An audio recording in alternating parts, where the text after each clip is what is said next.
Friends எல்லாருக்கும் வணக்கம். இன்னைக்கு ஒரு டிராவல் vlog தான் பார்க்க போறோம். நாங்க எல்லாரும் சேர்ந்து எங்க குலதெய்வ கோயிலுக்கு போறோம். அந்த vlog தான் இன்னைக்கு உங்களோட ஷேர் பண்ண போறேன். எங்க சித்தப்பா ஃபேமிலியும் நாங்களும் சேர்ந்து தான் இன்னைக்கு போறோம். எங்க அப்பா வீட்டு வழி குலதெய்வ கோயில், அதனால சித்தப்பா வீட்டில் தான் இன்னைக்கு பொங்கல் வைக்க போறாங்க. அதுக்கு தான் எல்லாரும் போறோம். காலையில ஒரு 6 மணி போலவே வண்டி எடுத்து 6:30 மணி போல டீ குடிக்கலாம்னு சொல்லிட்டு அம்பத்தூர்ல இருக்கிற கருப்பட்டி ஷாப்க்கு தான் வந்திருக்கிறோம். அப்புறமா பிரேக்ஃபாஸ்ட்டுக்கு ஒரு 8:30 போல மேல்மருவத்தூர்ல இருக்கிற பாலாஜி பவனுக்கு தான் பிரேக்ஃபாஸ்ட் சாப்பிடலாம்னு வந்திருக்கோம். இங்கேயும் எல்லாருக்கும் வேணுங்கிறதெல்லாம் ஆர்டர் பண்ணி நல்லா சாப்பிட்டுட்டு கிளம்பியாச்சு. வெளியில பசங்க சாக்லேட்ஸும் லெமன் கேண்டீஸும் வாங்கிக்கிட்டாங்க. அப்படியே ஒரு விண்டோ ஷாப்பிங் பண்ணிட்டு கிளம்பிட்டோம். வண்டியில படம்லாம் பார்த்துட்டே போனது ஜாலியா இருந்தது. ஒரு வழியா எங்க குலதெய்வ கோயிலுக்கு வந்துட்டோம். மணி 12 ஆயிடுச்சு. இதுதான் ஃப்ரெண்ட்ஸ் எங்களுடைய குலதெய்வ கோயில், ஆனந்தாயி அம்மன் ஆலயம். கோயிலுக்கு வந்த உடனே பொங்கல் வைக்கிறதுக்கான வேலைகளை ஸ்டார்ட் பண்ணிட்டோம். அக்ஷய் பாப்பாவும் எங்க கூட சேர்ந்து பூஜை வேலைகளுக்கெல்லாம் ஹெல்ப் பண்ணாங்க. அப்புறமா எங்க சித்தி பொங்கல் வைக்க ஆரம்பிச்சிட்டாங்க. இந்த கோயில் வந்து சிதம்பரத்துக்கு போற வழியில முன்னாடியே இருக்கிற புவனகிரின்ற ஊர்ல தான் இருக்கு. ஆனந்தாயி அம்மன் ரொம்ப சக்தி வாய்ந்த அம்மன். நல்ல நின்ற கோலத்துல ரொம்ப அழகா இருப்பாங்க. இந்த ஊருக்கு இன்னொரு சிறப்பு இருக்கு ஃப்ரெண்ட்ஸ். ராகவேந்திரர் பிறந்த ஊர் இது.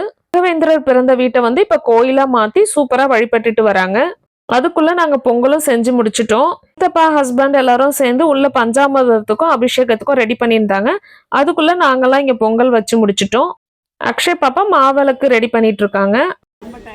சித்தப்பா நாங்க போறதுக்கு முன்னாடி அன்னதானத்துக்குலாம் ஆர்டர் கொடுத்துருந்தாங்க. அதுவும் ரெடியா வந்து தயாரா இருந்துச்சு. இன்னைக்கு அன்னதானத்துக்கு சக்கரை பொங்கல், லெமன் ஊறுகாய், புளி சாதம், லெமன் சாதம், பஞ்சாமிர்தம், சிப்ஸ் இதுதான் ஃப்ரெண்ட்ஸ். என்னுடைய சைல்ட்ஹுட் ஃப்ரெண்ட் இவங்க தான், எங்க அத்தை பொண்ணு.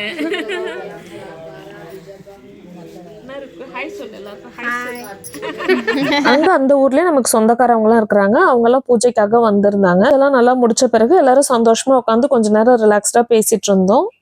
அதுக்கப்புறம் நாங்கெல்லாம் சாப்பிடவே ஒரு 4 மணி மேல ஆயிடுச்சு. அன்டைம்ன்றதுனால ஊர் ஜனங்க யாரும் ரொம்ப வரல. அதனால நாங்க சாப்பிட்டுட்டு மீதி சாப்பாடு அப்படியே ஊருக்குள்ள கொடுத்து விட்டுட்டோம். அதுக்கப்புறம் அவங்க எல்லாரும் டிஸ்ட்ரிபியூட் பண்ணிப்பாங்க.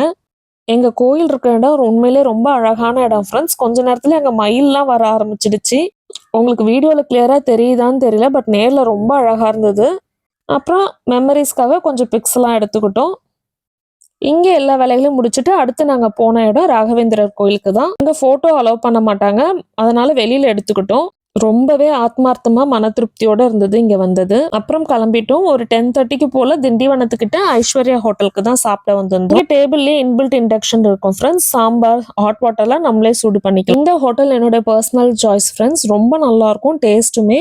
பிள்ளைங்க ஐஸ்கிரீமோட ஃபினிஷ் பண்ணிட்டாங்க. இப்படிதான் ஃப்ரெண்ட்ஸ் இந்த டே எங்களுக்கு ரொம்பவே சூப்பரா போச்சு. வீடியோ பிடிச்சிருந்தா மறக்காம லைக் பண்ணுங்க. தேங்க்யூ.